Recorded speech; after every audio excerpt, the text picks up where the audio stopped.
بسم اللہ الرحمن الرحیم الحمد للہ رب العالمین والعاقبۃ للمتقین والصلاة والسلام علی سید الانبیاء والمرسلین وعلی آلہ واصحابہ اجمعین۔ قال اللہ تبارک و تعالی اعوذ باللہ من الشیطان الرجیم بسم اللہ الرحمن الرحیم۔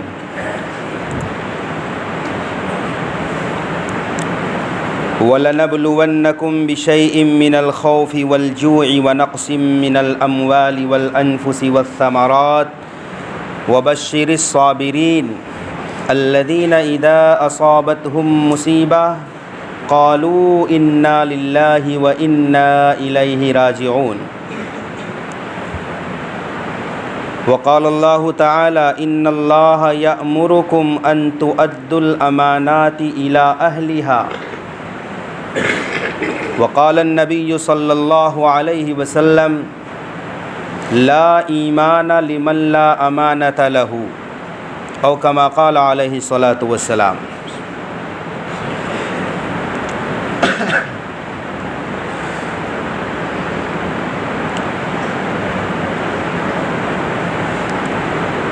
جناب رسول اکرم صلی اللہ علیہ وسلم کا ارشاد ہے، جس کے پاس امانت کی صفت نہیں ہے اس کے پاس ایمان بھی نہیں ہے۔ ایمان اور امانت دونوں لازم ملزوم ہے۔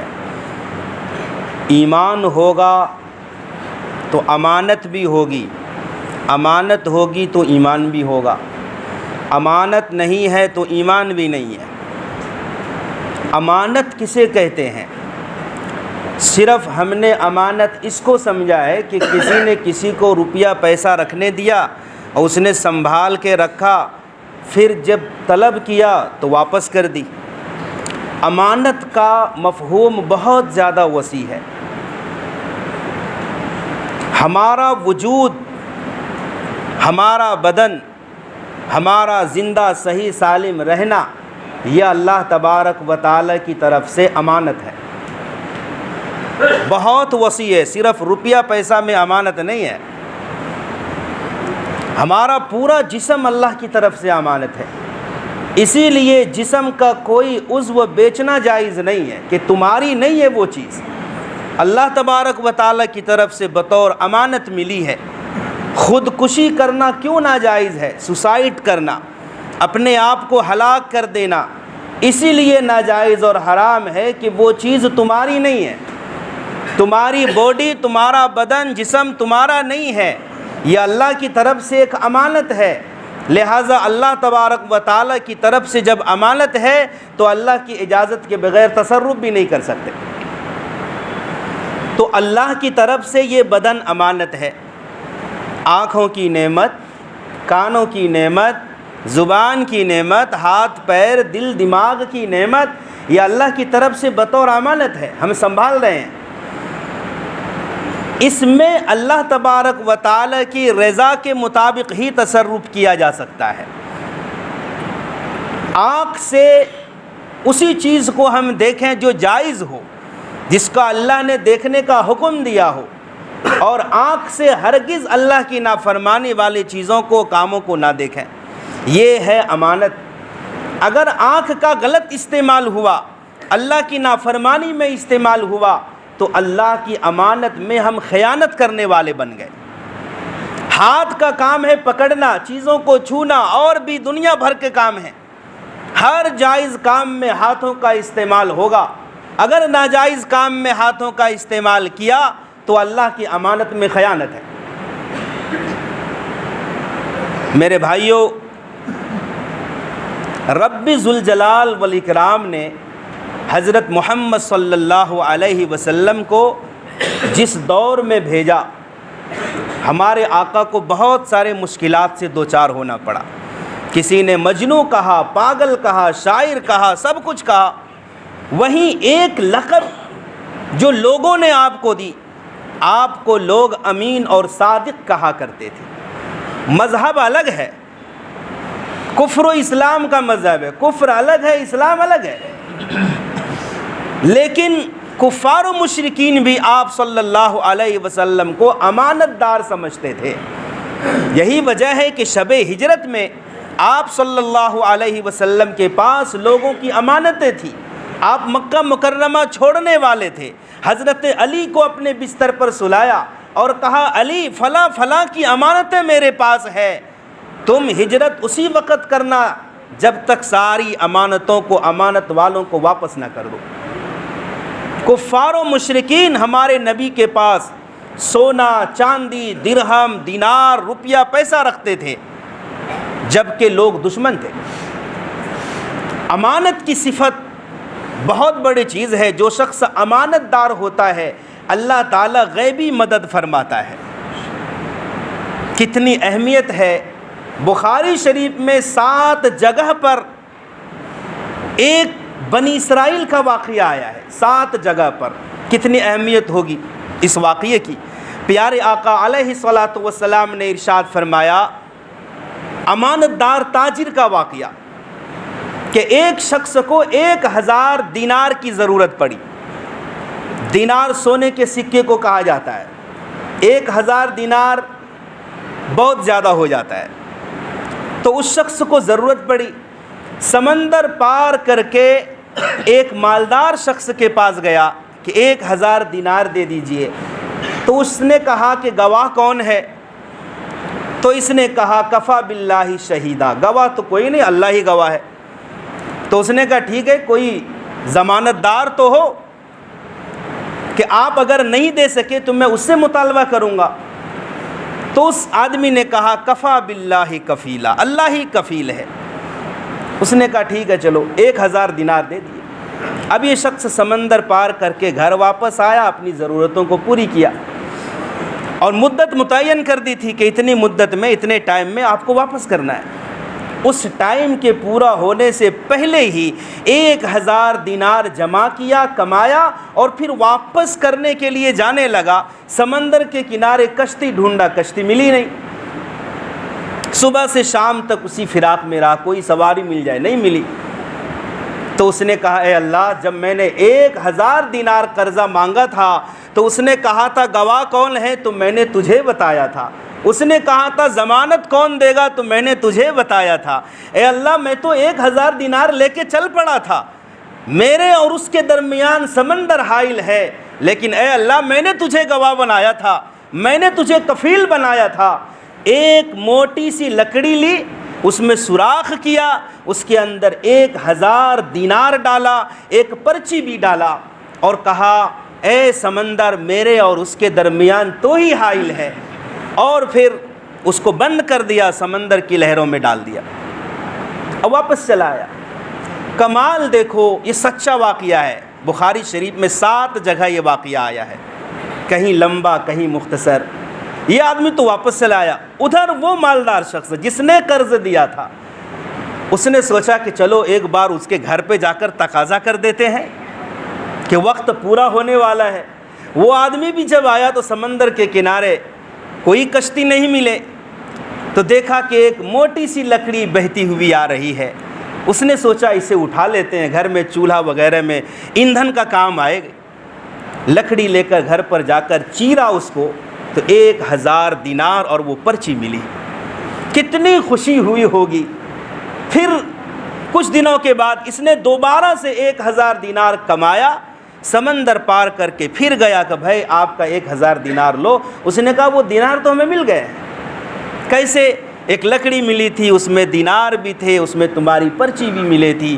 سچ کہا، من کان للہ کان اللہ لہ، جو اللہ کا ہو جاتا ہے اللہ بھی اس کا ہو جاتا ہے۔ یہ امانت کی برکت ہے۔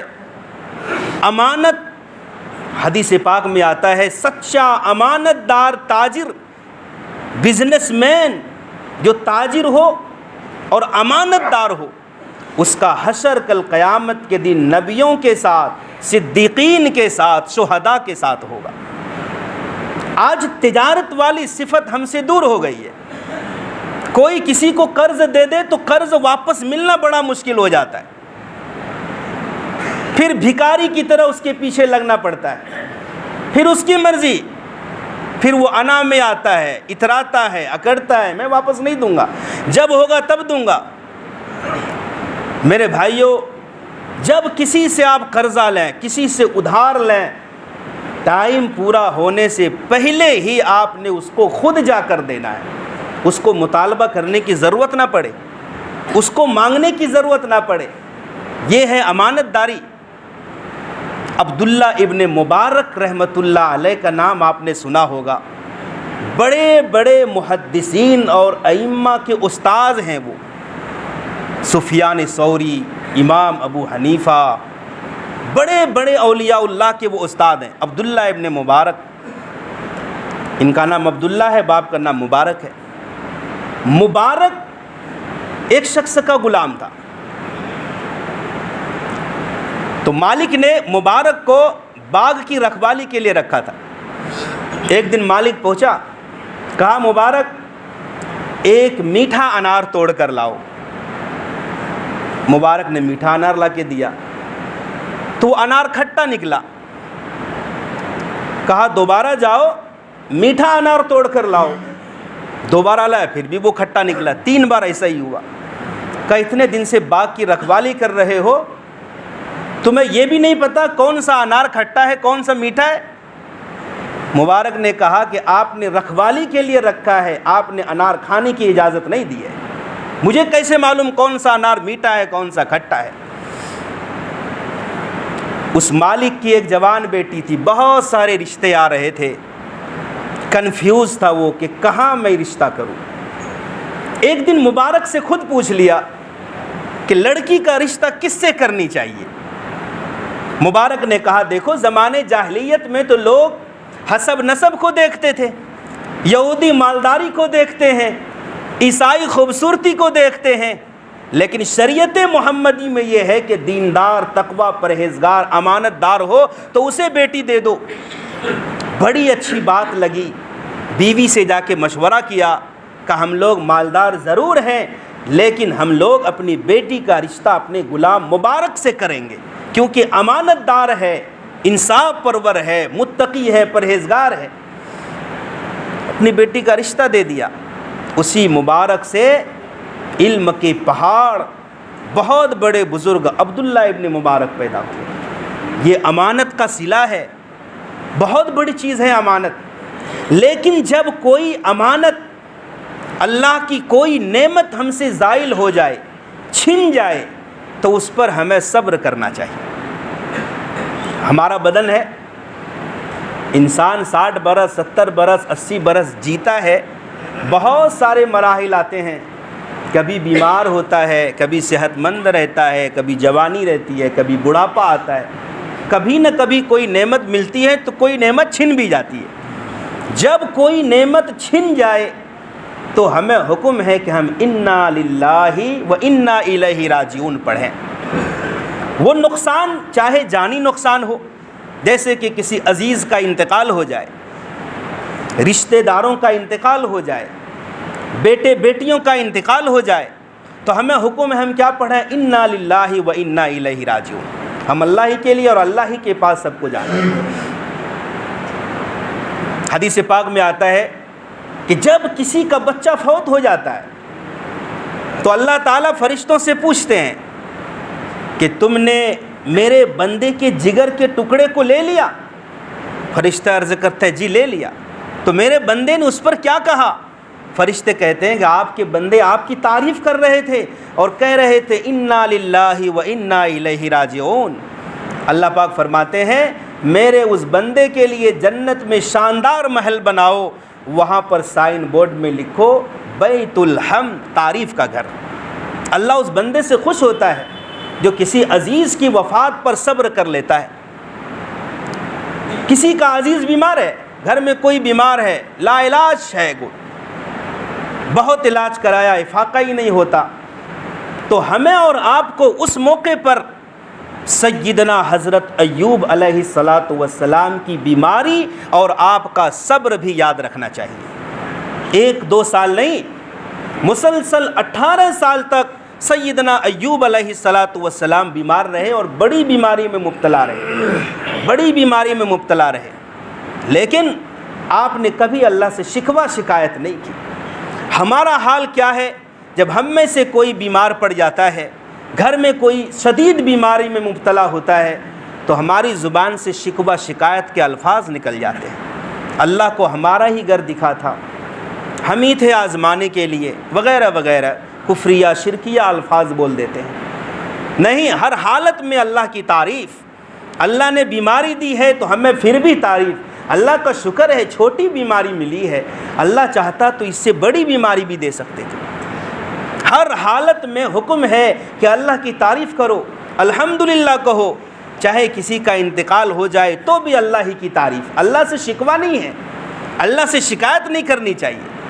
ہمارے آقا حضرت محمد صلی اللہ علیہ وسلم کی زندگی کو دیکھو، نبی کی زندگی میں آپ کی بیوی کا انتقال ہوا، حضرت خدیجہ کا، آپ کی موجودگی میں آپ کے تمام بیٹوں کا انتقال ہوا ہے، آپ کی حیات میں کوئی بیٹا جوان نہیں ہو سکا ہے، اور ایک بیٹی کے علاوہ، حضرت فاطمہ کے علاوہ باقی ساری بیٹیوں کی وفات بھی ہمارے نبی کی موجودگی میں ہے، لیکن کبھی اللہ سے حرف شکایت نہیں، اللہ سے گلہ نہیں کیا، بلکہ اللہ تبارک و تعالیٰ کے فیصلے پر ہمیشہ رضامند رہے کہ اللہ تعالیٰ کا جو فیصلہ ہے اس پر ہم راضی ہیں۔ اور یہی ہمارے لیے بھی سبق ہے، کسی کا انتقال ہو جائے، کوئی بیماری میں مبتلا ہو جائے، بس اللہ کا یہ فیصلہ ہے تو ہم اس پر راضی ہیں۔ میرے بھائیو، دوستو، بزرگوں، اس سلسلے میں سیدنا حضرت ام سلیم رضی اللہ تعالی عنہا کا یہ صحیح حدیث میں جو واقعہ آیا، دلوں کو کیا تسلی دینے والا واقعہ ہے۔ حضرت ام سلیم، یہ حضرت انس رضی اللہ تعالی عنہ کی ماں ہے۔ کون انس؟ جس انس نے پیارے آقا صلی اللہ علیہ وسلم کی 10 سال تک خدمت کی۔ ام سلیم کا ایک بیٹا تھا ابو عمیر۔ ہمارے آقا ابو عمیر سے مذاق کرتے تھے۔ ابو عمیر نے نغیر پالا تھا، نغیر کہتے ہیں بلبل کو، چڑیا کو۔ ایک بلبل پال کے رکھا تھا تو وہ مر گیا۔ ہمارے آقا جب گزرتے تھے تو ابو عمیر سے مذاق کرتے تھے، یا ابا عمیر ما فعل النغیر، ابو عمیر بلبل کو کیا ہو گیا؟ تو ہمارے آقا کی یہ الفاظ سن کر ابو عمیر خوشی سے اچھلنے لگتے تھے، اور ہمارے آقا مذاق کرتے تھے۔ مذاق بھی یہ اسلام کا ایک حصہ ہے جسے ہم نے بھلا دیا ہے، لیکن ہمارے یہاں غلطی یہ ہوتی ہے کہ جب تک جھوٹ کا سہارا نہ لیا جائے تو ہم مذاق کو مکمل نہیں سمجھتے ہیں۔ مذاق میں اگر صحیح بات ہو، حق بات ہو، اور دلجوئی کرنا مقصود ہو، کسی کو خوش کرنا مقصود ہو، تو یہ عین اسلامی مزاج ہے یہ، لیکن اس میں غلط بات نہ ہو، جھوٹی بات نہ ہو۔ ہمارے نبی نے مختلف موقع پر مذاق کیا ہے، بارہا ہم سناتے رہتے ہیں۔ ام ایمن آئی، یا رسول اللہ سواری کے لیے مجھے جانور چاہیے، اونٹ چاہیے۔ آقا نے فرمایا جاؤ میں تمہیں اونٹنی کا بچہ دوں گا۔ کہا یا رسول اللہ بچہ کیا کرنا ہے، مجھے تو سواری کرنی ہے۔ کہا میں جو بھی اونٹ تمہیں دوں گا کسی نہ کسی اونٹنی کا بچہ ہی تو ہوگا۔ اسی طرح ہمارے نبی مذاق کرتے تھے۔ ایک بوڑھی آئی، یا رسول اللہ دعا کر دیجئے میں جنت میں چلی جاؤں۔ آقا نے فرمایا کوئی بوڑھیا جنت میں نہیں جائے گی، تو وہ رونے لگی۔ پھر ہمارے نبی نے مذاق کیا، میرا کہنے کا مطلب یہ تھا کہ جو بھی عورت جنت میں جائے گی جوان ہو کر جائے گی، بڑھاپے کی حالت میں نہیں جائے گی۔ یہ ہمارے نبی کا مذاق ہوتا تھا۔ ایک عورت آئی، یا رسول اللہ دعا کر دیجئے ہمارے شوہر بیمار ہیں، شفا مل جائے۔ ہمارے آقا نے فرمایا اچھا تمہارا شوہر وہی ہے نا جس کی آنکھوں میں سفیدی ہے؟ وہ عورت گئی اپنے شوہر کی آنکھوں میں جھانک کر دیکھنے لگی۔ کہا کیا دیکھ رہی ہو؟ کہا نبی نے فرمایا کہ تمہاری آنکھوں میں سفیدی ہے۔ کہا دنیا کا کوئی انسان ایسا ہے جس کی آنکھوں میں سفیدی نہ ہو؟ ہر آنکھ میں سفیدی ہے۔ تو ہمارے نبی کے مذاق کا انداز ایسا ہوتا تھا۔ چنانچہ ظاہر رضی اللہ عنہ دیہات کے تھے۔ ہمارے نبی ایک بار بازار گئے، دیکھا سبزی بیچ رہے ہیں، پیچھے سے دونوں ہاتھ سے حضرت ظاہر رضی اللہ عنہ کی آنکھوں کو دبا لیا اور فرمانے لگے کون اس غلام کو خریدے گا؟ اس طرح سے مذاق کرتے تھے۔ تو مذاق بھی اسلام کا اٹوٹ حصہ ہے۔ دلجوئی ہو کسی کی، کسی کو خوش کرنا ہو، کسی مصیبت زدہ کو ہنسانا ہو، اس میں کوئی جھوٹی بات نہ ہو تو بالکل مذاق کرنا چاہیے۔ ہنستا مسکراتا معاشرہ ہونا چاہیے، لیکن ہاں کسی کی دلجوئی ہو، صرف کسی کو نقصان ہے آپ کے مذاق سے، کوئی آپ کے مذاق سے برا مانتا ہے، کسی کو تکلیف ہوتی ہے، پھر وہ ناجائز ہے۔ تو ابو عمیر جس سے آپ مذاق کرتے تھے اس کا انتقال ہو گیا، لیکن انتقال سے پہلے کا کیا معاملہ ہے؟ حضرت ابو طلحہ ابو عمیر کے ابا ہیں، یہ باہر گئے تھے اور ابو عمیر اس حالت میں بیمار تھے، تو اچانک انتقال فرما گیا ابو عمیر۔ تو ام سلیم نے بچے کو اچھے سے کپڑے میں لپیٹ کر ایک کونے میں لٹا دی۔ ابو طلحہ رضی اللہ عنہ باہر سے آئے، پوچھا بچے کا کیا حال ہے؟ ام سلیم نے کہا پہلے سے بہتر حالت میں ہے۔ مقصد یہ تھا کہ جب انسان کی روح نکل جاتی ہے تو ٹھنڈا ہو جاتا ہے وہ اور آرام میں ہو جاتا ہے، انتقال ہو گیا تھا اس کا۔ تو حضرت ابو طلحہ رضی اللہ عنہ نے سوچا کہ پہلے بیمار تھا ابو عمیر، ہو سکتا ہے اب شفا مل گئی ہو، صحت مند ہو گیا ہو۔ بہرحال شوہر کی فرما برداری دیکھو، شوہر کی عزت دیکھو، ام سلیم نے سکھایا ہے۔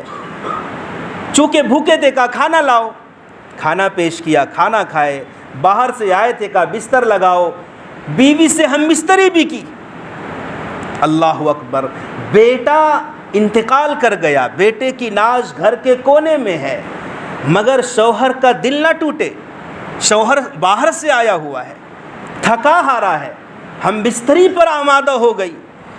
جب رات گزر گئی تو ام سلیم نے کہا آپ سے ایک مسئلہ پوچھنا ہے کہ اگر کوئی کسی کو امانت رکھنے کے لیے دے اور وقت پر امانت واپس مانگے تو ہمیں لوٹانا چاہیے یا نہیں؟ کہا بالکل، امانت دار کو امانت واپس کرنی چاہیے۔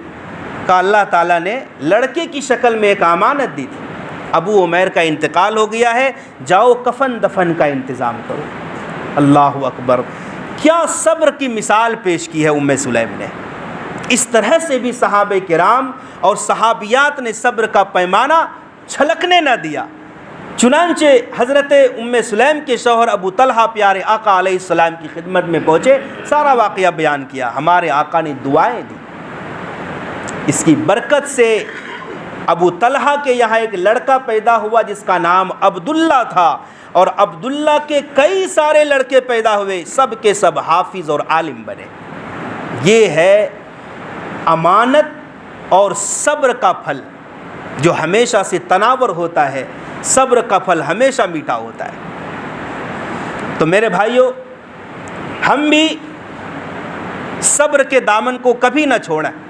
کسی کا انتقال ہو، بھوک کی تکلیف ہو، کاروبار کی تکلیف ہو، یہ تو اللہ نے قرآن میں فرمایا ہے کہ ہم تمہیں آزمائیں گے خوف کے ذریعے سے، دشمن کا خوف دے کر، بھوک کی وجہ سے تمہیں آزمائیں گے، جانوں میں کمی کر کے، جانوں کے نقصان سے، پھلوں کے نقصان سے، مالوں میں کمی کر کے تمہیں آزمائیں گے، دیکھیں گے تم اس وقت کیا کرتے ہو، صبر کرتے ہو یا نہیں کرتے ہو۔ چنانچہ بھوک کی وجہ سے صحابہ کرام آزمائے گئے ہیں۔ حضرت عائشہ رضی اللہ تعالیٰ عنہ فرماتی ہیں 2 مہینے گزر جاتے اور محمد عربی صلی اللہ علیہ وسلم کے گھر کا چولہا نہیں جلتا تھا۔ اس سے زیادہ بھوک کی تکلیف کی مثال کیا پیش آ سکتی ہے کہ اصحاب صفہ جو رسول اللہ کے مہمان تھے، ایک ایک کھجور 7 صحابہ کرام چوستے تھے، کوئی چیز کھانے کو نہیں تھی۔ اور صحیح حدیث میں سیدنا ابو ہریرہ رضی اللہ تعالیٰ عنہ پیٹ کے بل لیٹ جاتے تھے، غشی طاری ہو جاتی تھی، لوگ گردن دباتے تھے اپنے پیروں سے کہ مرگی ہو گئی ہے۔ ابو ہریرہ رضی اللہ عنہ فرماتے خدا کی قسم مجھے کوئی بیماری نہیں ہوتی، وہ تو بھوک ہوتی تھی، بھوک کی وجہ سے کھڑا نہیں ہو سکتا، بیٹھ نہیں سکتے تو لیٹ جاتے تھے۔ غزوہ خندق کے موقع پر ایک صحابی آئے، یا رسول اللہ اتنی بھوک کی بیتابی ہے کہ پیٹ پر پتھر ہے۔ ہمارے آقا نے بھی اپنا مبارک کپڑا ہٹایا، کیا دیکھا کہ ہمارے آقا کے پیٹ میں 2 پتھر بندھے ہیں۔ بھوک کو برداشت کیا، ہم آزمائیں گے تمہیں بھوک کی وجہ سے، دوپہر کی سخت گرمی ہے، دھوپ ہے۔ سیدنا عمر فاروق رضی اللہ عنہ مسجد نبوی پہنچے، سیدنا ابو بکر صدیق بھی مسجد نبوی پہنچے، کیا بات ہے؟ کہ بھوک کی بیتابی سے گھر سے نکل گئے کہ مسجد میں کچھ سکون ملے۔ ہمارے آقا علیہ الصلاۃ والسلام بھی تھوڑی دیر کے بعد تشریف لائے تو پتہ چلا ہمارے نبی بھی اسی لیے نکلے ہیں گھر سے کہ مسجد میں کچھ سکون ملے۔ کیا معاملہ؟ تینوں بھوکے ہیں، گھر میں کچھ بھی نہیں ہے۔ کیا آزمایا ہے اللہ تبارک و تعالیٰ نے، بھوک کی وجہ سے گھروں سے نکل جاتے تھے۔ آج الحمدللہ اس طرح کی کوئی بات نہیں، کوئی بھوکا نہیں سوتا، کسی کو ایسی کوئی تکلیف نہیں ہے۔ پھر بھی ہمارے ایمان کے لالے پڑے ہیں، ہمارے اعمال کے لالے پڑے ہیں۔ ایمان اتنا کمزور، بھائی جس ملک میں ہم رہتے ہیں ہندوستان میں، یہاں ایمان کو سلامت رکھنا ایک چیلنج ہو جاتا ہے، کیونکہ کفر کا معاشرہ ہے۔ ابھی دیوالی آ رہی ہے، اس نسبت پر ایک بات عرض کر دوں، بہت سارے بھولے بھالے مسلمان غیروں کی اس دیوالی پر مبارکبادی پیش کرتے ہیں۔ جیسے وہ لوگ ہمیں عید کی مبارکبادی دیتے ہیں تو ہم بھی بدلے میں غیروں کو دیوالی کی ہیپی دیوالی اور ہولی کی دیوالی کی مبارکبادی دیتے ہیں، عید کی مبارکبادی۔ یہ ناجائز اور حرام ہے۔ وہ دیتے ہیں تو دینے دیں، اسلام صرف اسلام ہی سچا مذہب ہے، اس کے علاوہ کوئی مذہب قابل قبول نہیں ہے۔ اگر ہم کسی کو دیوالی پر یا ہولی کی مبارکبادی پیش کرتے ہیں تو اس کا مطلب یہ ہے کہ ہم اس کی تائید کر رہے ہیں، ہم اس کی تائید کر رہے ہیں کہ جو کام تم کر رہے ہو ٹھیک ہے کرو۔ اس سلسلے میں ایک حدیث میں آپ کو سناؤں، من رأى منکم منکرا فلیغیرہ بیدہ۔ آقا نے فرمایا جو کوئی منکر کو دیکھے، غلط کام ہوتا ہوا دیکھے، طاقت ہو تو ہاتھ سے روک دے۔ ظاہر سی بات ہے ہندوستان میں نہیں ہو سکتا۔ وَإِن لَّمْ يَسْتَطِعْ فَبِلِسَانِهِ، اگر ہاتھ سے روکنے کی طاقت نہیں، یہ تو حکومت کا کام ہے، تو پھر زبان سے روکو۔ یہ بھی بظاہر مشکل ہے۔ ایمان کا سب سے نچلی سطح کا ایمان، فَإِن لَّمْ يَسْتَطِعْ فَبِقَلْبِهِ، اگر زبان سے بھی نہیں روک سکتے تو اپنے دل سے برا سمجھو، وَذَلِكَ أَضْعَفُ الْإِيمَانِ، یہ ایمان کا سب سے نچلا درجہ ہے۔ اگر دل سے بھی کوئی برا نہیں سمجھتا تو پھر وہ صاحب ایمان ہی نہیں ہے۔ اب غلط کام کیا ہے؟ شراب پینا، زنا کرنا، جوا کھیلنا، یہ سارے غلط کام ہے، لیکن اللہ کے ساتھ اللہ کی عبادت میں کسی کو شریک کر لینا یہ سب سے برا کام ہے۔ تو اگر کوئی اللہ کے ساتھ شرک کر رہا ہے، اللہ کے علاوہ کسی اور کی پوجا پاٹ کر رہا ہے، معبود سمجھ رہا ہے، اور ہم اس کو دل سے مبارکبادی پیش کرتے ہیں تو یہ شرم سے ڈوب جانے کا مقام ہے۔ بالکل نہیں، دل سے دوستی نہیں ہو سکتی۔ قرآن نے صاف کر دیا ہے، جو اللہ کے علاوہ کسی اور کو پکارتے ہیں وہ تمہارا دلی دوست نہیں ہو سکتا، بالکل نہیں ہو سکتا۔ یہ تو حد فاصل ہے ایمان کا کفر کا۔ اگر ہم اس کو مبارکبادی پیش کریں شرک پر، کفر پر، تو ہماری سرحد ہی ختم ہو جاتی ہے۔ جیسا کہ پچھلے جمعہ کہا تھا، مسلمان ہر چیز کا سودا کر سکتا ہے، ایمان پر سمجھوتا نہیں ہو سکتا۔ لہٰذا اچھا دوسری بات، مٹھائی بھی لوگ دیتے ہیں۔ مٹھائی کا مسئلہ یہ ہے کہ اگر یہ بات معلوم ہو جائے کہ وہ مٹھائی بتوں کے اور ان کے باطل خداؤں اور مورتیوں کے سامنے وہ مٹھائی چڑھا کر ہمیں دی گئی ہے، تب تو مکمل ناجائز اور حرام ہے، کھا نہیں سکتے، نہ اپنے بچوں کو کھلا سکتے ہیں، نہ کسی کو دے سکتے ہیں۔